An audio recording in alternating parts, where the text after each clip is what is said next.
L'accident s'est passé le jeudi après-midi. Le groupe, conduit par une monitrice, est descendu et la monitrice a encadré un exercice sur un snowpark où il y avait 3 bosses et les élèves sont partis les uns après les autres. Et puis l'élève en question est parti en deuxième et sur la deuxième bosse, malheureusement, il a visiblement été déséquilibré et il est tombé sur la tête. Et ensuite, les secours sont arrivés rapidement, puis il était héliporté directement à l'hôpital. Alors en effet, on a eu contact avec les parents le lendemain matin qui nous ont annoncé que leur fils était en état de mort cérébrale. Donc à partir de là, on est resté en contact avec la famille. Et puis visiblement, le décès a été constaté dans la soirée du vendredi. Toutes nos pensées à la famille qui est dans ce deuil, ce drame terrible qui survient comme ça de manière abrupte.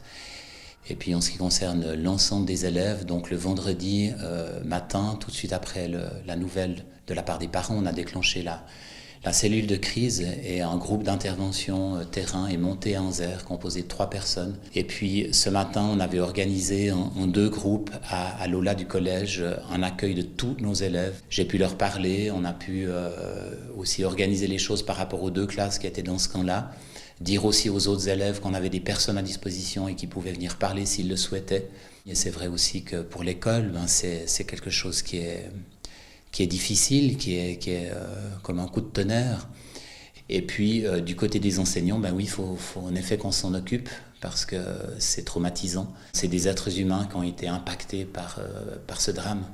L'été dernier, l'été 2007, un autre élève avait perdu la vie. Il avait fallu aussi gérer la rentrée scolaire. Alors en effet, pendant l'été, il y a eu un accident, un élève de 11e année qui est décédé dans un accident d'avion, un Piper, dans les Grisons. Et c'est vrai que je ne pensais pas dans cette même année scolaire avoir un deuxième décès à annoncer aux élèves. C'est quelque chose qui nous touche d'autant plus, même si dans les 2 cas, c'est chaque fois un élève qui manque, un enfant qui manque à leurs parents.